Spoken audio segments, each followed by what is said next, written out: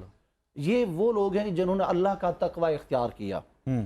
ایک دوسری حدیث مبارکہ میں کریم آقا علیہ السلام نے ارشاد فرمایا کہ بندہ جب فرائض کے ساتھ ساتھ نوافل کے ذریعے سے اللہ رب العزت کا اس قدر قرب حاصل کرتا ہے اور تقوی اختیار کرتا ہے، تو اللہ رب العزت خود ارشاد فرماتا ہے کہ پھر میں اس کی طاقت ایسی طاقت بن جاتا ہوں کہ وہ ہاتھ سے خود نہیں پکڑتا، میں اس کی طاقت بن جاتا ہوں۔ آنکھیں اس کی ہوتی ہیں، دیتا میں ہوں، لیکن اس میں قوت میری ہوتی ہے، چلتا وہ ہے، اس میں قوت میری ہوتی ہے۔ اس کی میں قرآن کریم سے مثالیں دینا چاہوں گا کہ جن لوگوں نے تقوی اختیار کیا اللہ نے ان کو مقام اور مرتبے کیا عطا فرمایا۔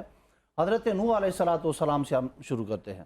حضرت نوح علیہ السلام نے اللہ کا تقوی، خوف اور ڈر اور اطاعت اور فرمانبرداری اختیار کی، اور باوجود اس کے کہ آپ کی 1000 سے اوپر سال کی عمر تھی، 950 سال آپ نے تقوی میں گزاری، اور اپنے اللہ کے بندوں کو اللہ کی طرف بلایا۔ چند ایک لوگ اللہ کے اوپر ایمان لے کر، اللہ کی وحدانیت پر اور آپ کی رسالت پر ایمان لے کر آپ روتے تھے، اور نوح کا لفظی معنی ہی بہت زیادہ رونے والا۔ آپ اس قدر شدید رویا کرتے تھے کہ آپ کی گالوں کے اوپر یہ نشان پڑ گئے تھے رونے کے، بلیک والے۔ حضرت نوح علیہ السلام نے تقوی اختیار کیا، اللہ رب العزت نے اجر اور نفع کیا عطا فرمایا۔ طوفان جب آیا تو اللہ رب العزت نے حضرت نوح کے تقوی کی وجہ سے ان کو بھی اور ان کے ساتھ جو لوگ ان کے اس کشتی کے اندر سوار ہوئے، اللہ تعالیٰ نے ان کو نجات عطا فرمائی۔ آگے چلی حضرت ابراہیم علیہ السلام، اللہ کے نبی حضرت خلیل حضرت ابراہیم علیہ السلام نے تقوی اختیار کیا، تو ان کا وہ ذکر جب کیا کرتے ہیں تو ہماری تو جب زبان سے ہم ذکر کرتے ہیں تو لوگوں کے کانوں تک آواز جاتی ہے۔ حضرت ابراہیم علیہ السلام کے ہاں ایسا تقوی اور طہارت اور پاکیزگی اور اطاعت فرمانبرداری تھی کہ ان کے دل کی آواز لوگ سنا کرتے، اور دور تک ان کے دل کی آواز جو ہے وہ جایا کرتی تھی۔ تو پھر اللہ رب العزت نے مقام کیا عطا فرمایا کہ اگر نمرود آگ میں ڈالتا ہے تو آگ جلاتی نہیں ہے، آگ ان کے لیے گل و گلزار بن جاتی ہے۔ حضرت اسماعیل علیہ السلام کی طرف آ جائیں کہ وہ تیز دھار چھری جو پتھر کو بھی جس نے کاٹ کر رکھ دیا، انہوں نے اللہ کی فرمانبرداری، اطاعت اور تقوی اختیار کیا تو وہ نرم اور نازک گلے کے اوپر وہ چھری نہیں چڑھ رہی۔ آگے چلیے حضرت یوسف علیہ السلام کی طرف آ جائیے، معصوم بچے ہیں، اللہ کا تقوی اختیار کیا، کنویں میں پھینکا گیا، اللہ تعالیٰ نے محفوظ رکھا، مصر کے بازار میں بیچا گیا، اللہ تعالیٰ نے عزت عطا فرمائی، یہاں تک کہ جب انہوں نے اللہ کا تقوی اختیار کیا تو اللہ تعالیٰ نے ان کو اسی شہر کا، اسی ملک کا، مصر کا بادشاہ بنا دیا، حکمران بنا دیا۔ اس سے آگے چلیں حضرت موسیٰ علیہ السلام نے تقوی اختیار کیا تو اللہ رب العزت، میں کہہ رہا تھا کہ اللہ تعالیٰ ان کے ہاتھوں میں پاور عطا فرما دیتا ہے۔ حضرت موسیٰ کے ہاتھ میں اللہ کی پاور یہ تھی کہ عصا انہوں نے مارا، پتھر کے اوپر 12 چشمے پھوٹ پڑے، اور سمندر کے اندر مارا تو سمندر نے پانی راستہ دے دیا، اور یہی عصا جو ہے وہ جب اپنے ہاتھ سے پھینکتے ہیں تو اژدہا بن کر دشمنوں کے جادو کو ختم کر دیتا ہے۔ حضرت عیسیٰ علیہ السلام کی طرف چلیے، بات چل رہی ہے کہ جب بندہ اللہ کی فرمانبرداری تقوی اختیار کرتا ہے، اللہ انعامات عطا فرماتا ہے۔ یہ سارے انعام وہ ہیں جو میں قرآن سے ابھی گنوا رہا ہوں، ٹھیک ہے، حدیثیں ابھی باقی ہیں۔ تو حضرت عیسیٰ علیہ السلام کو اللہ تعالیٰ نے ان کی زبان اور پھونک میں اللہ تعالیٰ اثر رکھ دیتا ہے۔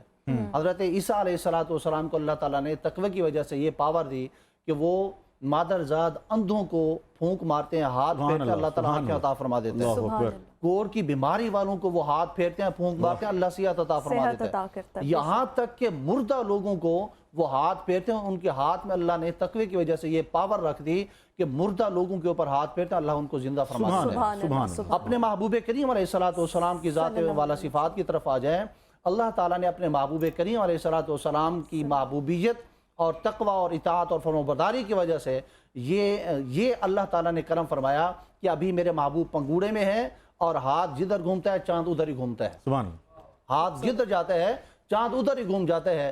میرے محبوب کریم علیہ السلام کے ہم غلام ہیں. ہمیں بھی چاہیے کہ ہم تقوی اختیار کریں اور کریم آقا علیہ السلام کی تعلیمات کو اپنائیں. بالکل.